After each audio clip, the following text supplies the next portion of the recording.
Jelas dapat dengar. Iya. Baik.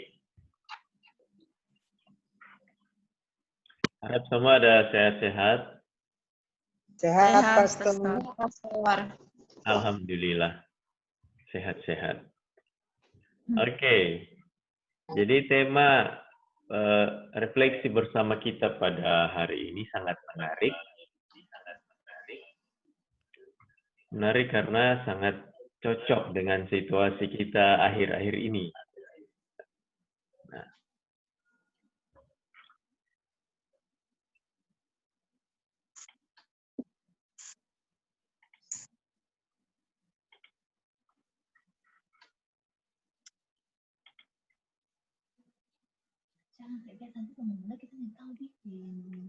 iya. Jadi tema yang diberikan oleh IO adalah kenosis. Ya, kenosis. Gitu. Dari gambar pertama, kita sudah bisa membayangkan arah renungan, arah pengajaran ini mau kemana. Gitu. Nah, mari kita lihat tentang kenosis dan nanti di bagian akhir, saya akan memberikan beberapa inspirasi yang berguna, yang kiranya berguna untuk hidup harian kita sebagai para pengikut Kristus. Pertama, apa itu kenosis?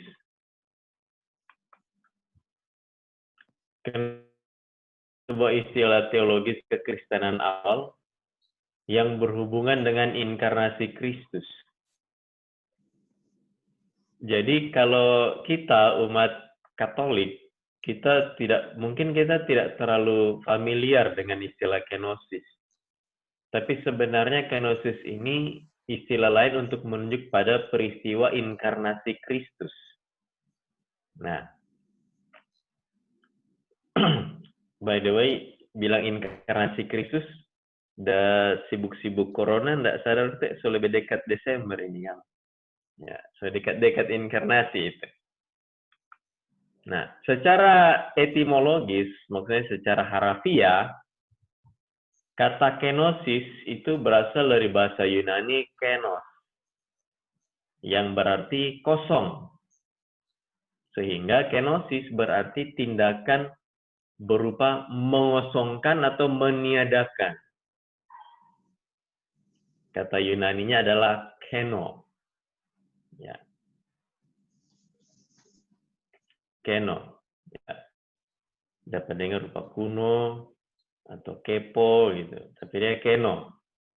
Kosong, mengosongkan diri. Nah, istilah kenosis logis untuk mengungkapkan ide peniadaan yang muncul dalam surat Paulus kepada jemaat di Filipi bab 2 ayat 7. Melainkan telah mengosongkan dirinya. Nanti kita akan melihat tentang teks ini. Mengenai kenosis, ada satu pemikir yang mengatakan begini. Lewat kenosis, Allah telah membungkuk begitu rendah sampai menjadi salah satu makhluk yang merayap dan merangkak. Jika dalam pemahaman teologi dulu, pemahaman teologi bahwa Allah itu sosok yang sangat, orang Islam bilang, Allahu Akbar, Allah kongkacilijo. Ya, itu ada. Kalau Tuhan Allah datang, kita tidak bisa melihat dia secara langsung. Itu berarti mati. Tapi lewat kenosis, itu terbalik. Allah yang mau membungkuk begitu rendah sampai menjadi makhluk yang merayap dan merangkak. Allah yang merendahkan diri. Itu kenosis. Nah. Kita melihat dalam kitab suci Perjanjian Baru mengenai kenosis ini. Dan tadi sudah sempat disinggung di awal tentang surat kepada jemaat di Filipi. Dalam kitab suci Perjanjian Baru. Titik berangkatnya pada Filipi bab 2 ayat 6 sampai 11. Ini adalah teks yang paling mengungkapkan tentang pengosongan diri Kristus. Mari kita lihat bersama Filipi 2 bab 6 ayat 11.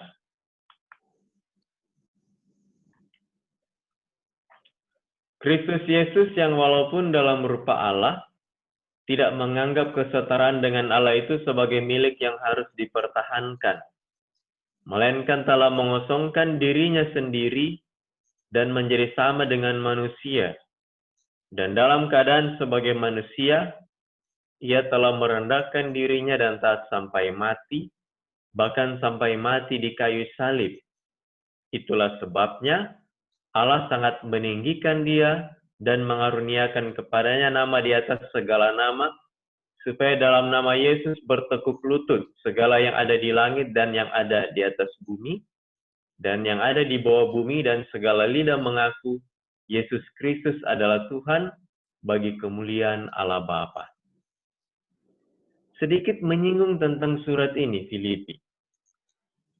Kita mengenal Paulus memiliki beberapa surat kepada jemaat-jemaat. Jika surat kepada jemaat di Roma itu dipandang sebagai rangkuman dari seluruh ajaran Paulus, itu ada di Roma. Tetapi Filipi ini jemaat kesayangan Paulus. Sehingga walaupun Paulus menulis surat ini ketika dia sedang dipenjara, tetapi ia menulis kepada umat yang dikasihinya, dan tentunya moodnya mellow, enak didengar, seperti yang baru saja kita baca. Ini tentang madah Kristus. Jadi bagaimana Paulus menggambarkan Kristus dalam satu madah yang indah. Untuk saya ini indah ini, perikop ini. Dan Paulus mengakhirnya dengan kesimpulan Yesus Kristus adalah Tuhan. Jadi dia merendahkan diri, mengosongkan semua, dan dia ditinggikan oleh Allah. Dia adalah Yesus Tuhan. Dan untuk saya, ini sangat indah. Bagaimana Paulus menggambarkan inkarnasi, menggambarkan kenosis itu sendiri. Masih tentang perikop ini.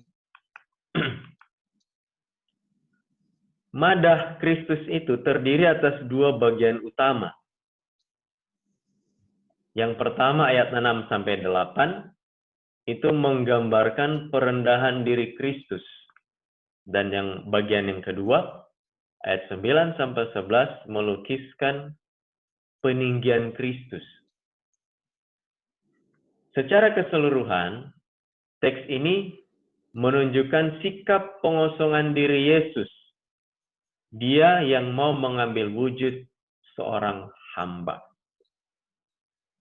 Nah, jadi sampai di sini kita sudah bisa melihat ada perbedaan yang mencolok tentang pemahaman orang Yahudi tentang Tuhan itu yang sangat-sangat dahsyat, sangat besar, sangat tak tersentuh, sangat jauh, itu dengan kita, orang Kristen.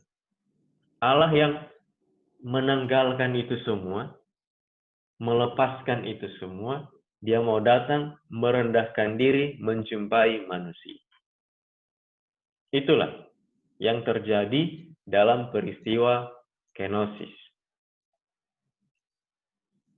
Allah yang seperti tadi disinggung, membungkuk, merendahkan diri, hingga menjadi makhluk yang merangkak, merayap. Itulah peristiwa kenosis. Nah, itu kenosis dalam kitab suci Perjanjian Baru, surat Filipi, yang memang merupakan titik berangkat dari pemahaman tentang kenosis. Kemudian kita akan melihat pandangan tentang kenosis ini menurut tradisi gereja. Ini adalah para bapak-bapak gereja. Ada dua bapak gereja yang akan saya angkat pada kesempatan ini. dua santo. Yang pertama Agustinus. Bagi Agustinus, kenosis Kristus merupakan hal yang penting dalam memaknai perendahan dirinya. Menurut Agustinus, Kristus datang ke dunia dalam berupa seorang hamba tanpa kehilangan keilahiannya. Tanpa kehilangan keilahiannya. Mengenai ada dua hal. Yang pertama, Allah menjadi manusia sepenuhnya dengan menerima kondisi hidup manusia. Ia tidak menganggap keilahiannya sebagai milik yang harus dipertahankan. Maksudnya adalah dalam kenosis Allah turun dalam diri Yesus, tapi pada waktu itu dia bukan dia tetap Tuhan, gitu. Dia tetap ilahi, tetapi dia masuk dalam raga manusia. Gitu. Tapi ia tidak menggunakan keilahiannya. Yang kedua, Agustinus melihat penghampaan diri Allah mencapai puncaknya di kayu salib. Dan peristiwa salib dan penderitaan Kristus baginya merupakan perendahan diri kedua, momen di mana Kristus menyatakan kepenuhan perendahan dirinya. Jadi saking merendahkan dirinya, Yesus itu sampai mau dihina di kayu salib. Dan itu adalah puncak kenosis, puncak perendahan diri Allah ketika Yesus disalibkan. Itu Agustinus. Apakah ada di antara kita yang bernama Agustinus? Tidak ada. Ya, mungkin orang yang kedua ini ada. Thomas Aquinas. Mereka hidup di zaman yang berbeda, dan Thomas ini pemikirannya sangat mempengaruhi ajaran Katolik sampai sekarang. Ya, mari kita lihat bagaimana refleksi Thomas Aquinas mengenai kenosis.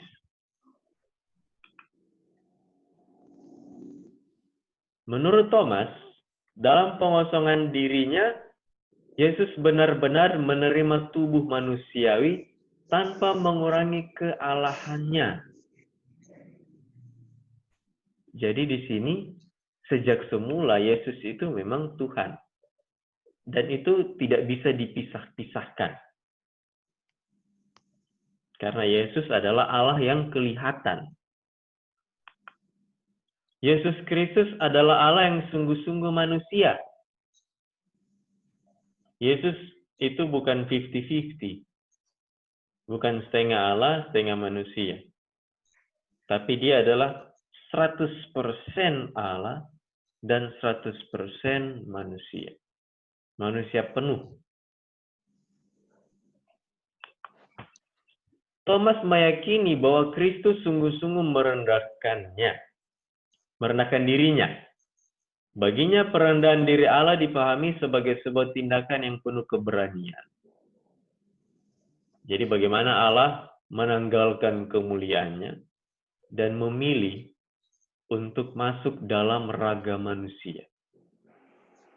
Ia yang tak terbatas mau merendahkan dirinya dan menjadi terbatas. Dan ini sesuatu yang luar biasa. Menurut Thomas, tindakan yang penuh keberanian. Ia memandang bahwa meskipun Kristus menyadari identitas dirinya sebagai Allah, ia tidak mempertahankannya, tetapi justru mengambil wujud manusia. Jadi Allah yang mengambil wujud manusia. Yesuslah itu. Dan ia tidak mempertahankan kemuliaannya karena ia ingin sungguh-sungguh 100% menjadi manusia. Jadi itulah kenosis menurut Thomas Aquinas. Suara dapat dengar? Oke, lanjut. Tadi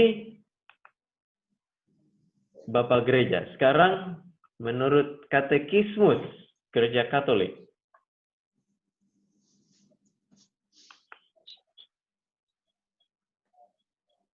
Katekismus itu disingkat KGK. Nah, merefleksikan misteri penjelmaan Yesus sebagai sebuah misteri di mana Putra Allah mengambil kodrat manusiawi. Dalam hal ini, gereja menggunakan istilah inkarnasi untuk merefleksikannya. Refleksi ini ditarik dengan memakai ungkapan Santo Yohanes. Verbum caro factum est, sabda telah menjadi manusia. Dan juga dalam surat Filipi, bab 2 ayat 5. Katekismus nomor 462 melihat bahwa misteri tersebut tersurat dalam surat kepada umat Ibrani. Nah, ini teksnya.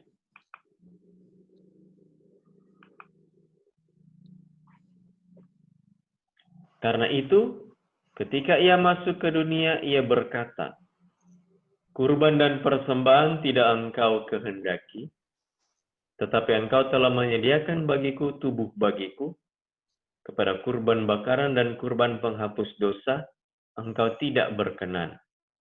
Lalu aku berkata, sungguh aku datang untuk melakukan kehendak-Mu, ya Allahku.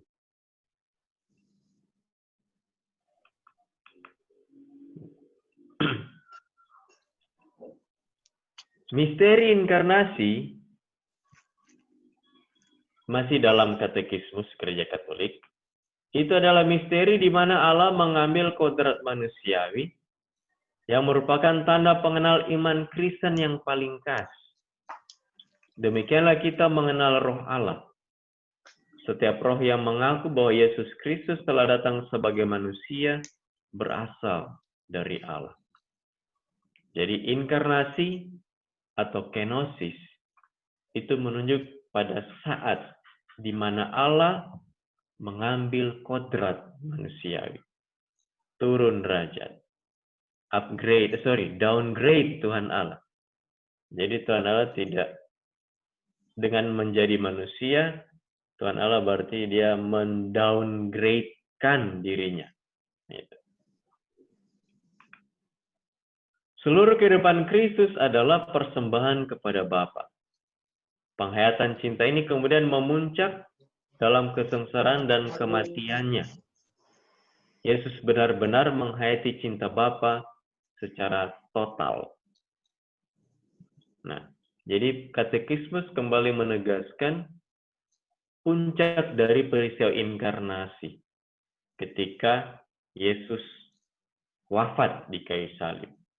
Dan itu adalah komitmen cintanya kepada Bapa. Akhirnya, kesimpulan mengenai kenosis.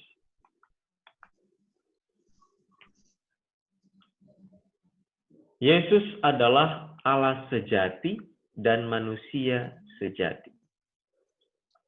Dalam inkarnasi menjadi manusia, Yesus sepenuhnya tetap Allah dan manusia pada waktu bersamaan. Namun dia mengosongkan dirinya dalam pengertian bahwa Yesus dengan rela membatasi diri menggunakan sifat-sifat ilahinya tak kalah menjadi manusia. Jadi Yesus manusia secara penuh walaupun ia adalah Tuhan. Jadi dia juga mengalami perasaan-perasaan manusia biasa. Dia mengalami perasaan-perasaan seperti kita. Kita merasa sakit hati, sedih, sakit, bahkan menangis, lapar, capek, ngantuk, marah. Itulah yang dialami juga oleh Tuhan Yesus. Jadi Tuhan mengalami itu kemanusiaan kita, dan dia tidak sekedar menjadi manusia secara casing, tapi memang penuh. Dia mengalami manusia.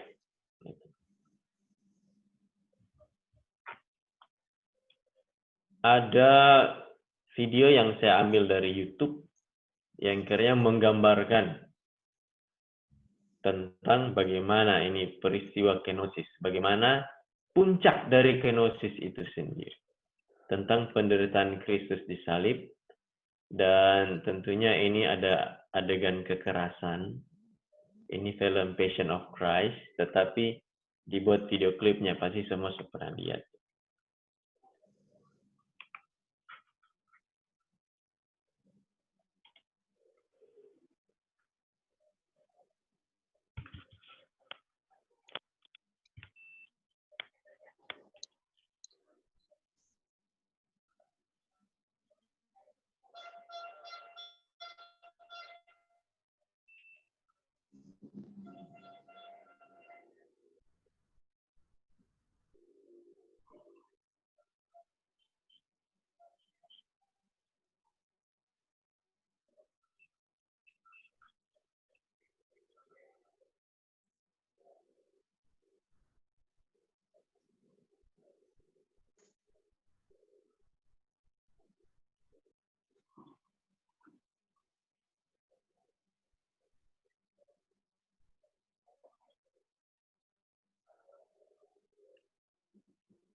Ya, kira-kira begitu. Puncak kenosis. Jadi Allah yang mengalami, merasakan apa yang dia rasakan dialami oleh manusia. Nah, beberapa inspirasi kenosis bagi kita.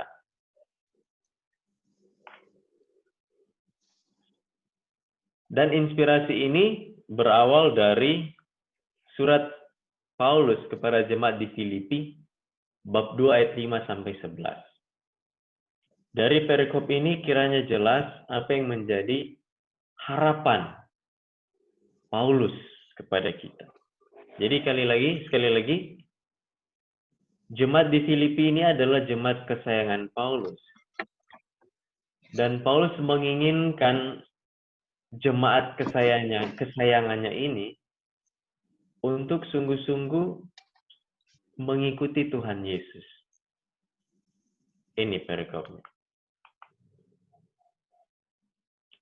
Hendaklah kamu dalam hidupmu bersama menaruh pikiran dan perasaan yang terdapat juga dalam diri Kristus Yesus, yang walaupun dalam rupa Allah, tidak menganggap kesetaraan dengan Allah itu sebagai milik yang harus dipertahankan, melainkan telah mengosongkan dirinya sendiri dan mengambil rupa seorang hamba dan menjadi sama dengan manusia. Inilah harapan Paulus kepada umat kesayangannya. Dan inilah yang menjadi harapan Paulus bagi kita semua. Dalam terang kenosis, kita diminta untuk menaruh pikiran dan perasaan dalam Kristus Yesus, mengikuti jalan hidup Yesus.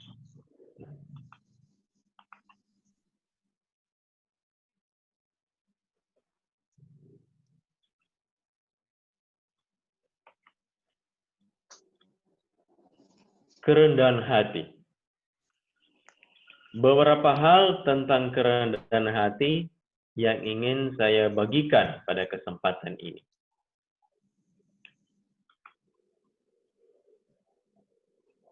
Ketika berbicara tentang kerendahan hati, saya langsung teringat dengan salah satu ungkapan yang bagi saya sangat inspiratif. The gate of heaven is very low. Only the humble can enter it. Jadi pintu kerajaan surga sangat rendah, sangat pendek. Hanya yang rendah hati lah yang bisa memasuki gerbang itu. Jadi kerendahan hati, tanpa kerendahan hati, kita tidak akan bisa mencapai gerbang pintu kerajaan surga. Yang kedua, nah, saya ingin mengutip pernyataan dari pendiri kami, pendiri Tarekat MSC, Pater Jules Chevalier. Barangkali selama ini Bapak Ibu, saudari-saudara, sudah sering berjumpa dengan para MSC, di antaranya saya ini, dan inilah pendirinya, orang ini. Nah, dalam satu kesempatan konferensi dengan para anggota, beliau mengatakan, dan beberapa kesempatan, ia selalu mengingatkan kepada para anggota akan semangat hidup. Dan semangat hidup itu adalah suka untuk tidak dikenal dan dianggap tidak punya apa-apa. Ini penghayatan tentang kerendahan hati menurut Pater Jules Chevalier yang selalu ia ingatkan kepada para anggota MSC. Dan tentunya ini berlaku bagi kita semua juga. Satu prinsip hidup yang tidak mudah. Di zaman sekarang, zaman di mana banyak orang berlomba-lomba ingin menjadi viral. Zaman di mana orang ingin mencapai viewers yang banyak, gitu. Fans yang banyak. Agak sulit untuk menerapkan ini, prinsip ini, semangat kerendahan hati. Tapi kita, para pengikut Kristus, kita punya cara lain. Ya. Suka untuk tidak dikenal dan dianggap tidak punya apa-apa. Ya. Masih dalam kaitan dengan inspirasi bagi kita. Kerendahan hati adalah prasyarat untuk memiliki ketaatan iman. Beriman berarti taat kepada Tuhan.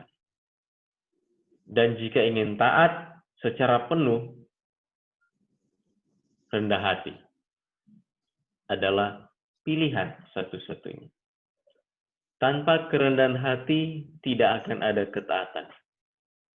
Tanpa kerendahan hati, tidak ada ketaatan iman. Yang ada adalah konflik selalu. Tidak taat, karena tidak rendah hati. Tanpa kerendahan hati, itu kacau. Karena semua tidak taat. Jadi orang-orang yang apabila kita tidak ingin mengalami kesulitan dengan ketaatan, maka biasakanlah untuk bersikap rendah hati. Maka kita tidak akan kesulitan untuk menjadi murid-murid Kristus yang taat. Kerendahan hati adalah jalan menuju kesempurnaan dalam mencintai. Hanya dengan kerendahan hati kita bisa tiba pada level tertinggi dari mencintai. Yakni cinta tanpa syarat. Sebagaimana Kristus yang tergantung di kayu salib. Itulah level tertinggi dari mencintai. Mencintai tanpa syarat, bahkan di saat itu ia masih sempat-sempatnya mendoakan para legojo. Ya, jalan menuju kesempurnaan dalam mencintai.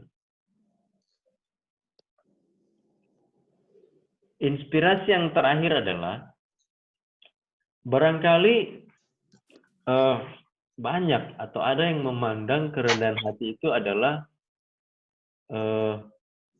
loser, loser,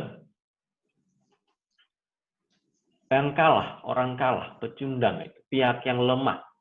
Tapi sebenarnya terbalik. Dari kenosis kita bisa melihat bahwa sebenarnya kerendahan hati adalah bagian dari karakter seorang winner, seorang champion. Mengapa champion? Karena ia mampu menaklukkan egonya. Ia mampu menaklukkan kesombongannya. Ia mampu menaklukkan keakuannya. Ia mampu menaklukkan dirinya. Dan kita tahu bersama, menaklukkan diri, menaklukkan ego itu susah. Hanya yang berkarakter pemenang yang mampu melakukan itu. Dan kerendahan hati adalah saat di mana kita mampu mengatasi keegoisan kita. Kerendahan hati adalah bagian dari karakter pemenang. Champion, winner, itulah humility, humble.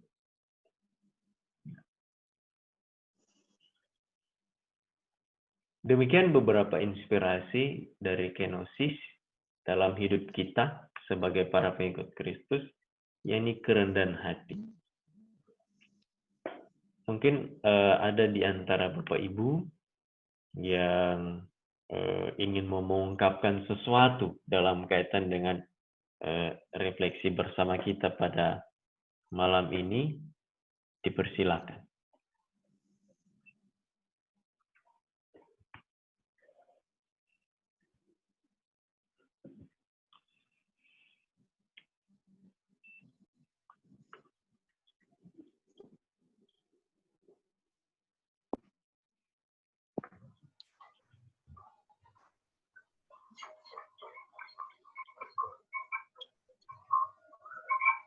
Jadi sekali lagi, kerendahan hati itu bukan tanda kelemahan. Itu bagian champion. Karena dia mampu menaklukkan ego. Dan tidak semua orang berani melakukan itu. Hanya yang rendah hatilah. Hanya mereka yang rendah hatilah yang bisa menang melawan egoismenya. Oke, kalau tidak ada refleksinya sampai di sini, terima kasih. Terima kasih Pastor Bram untuk pengajaran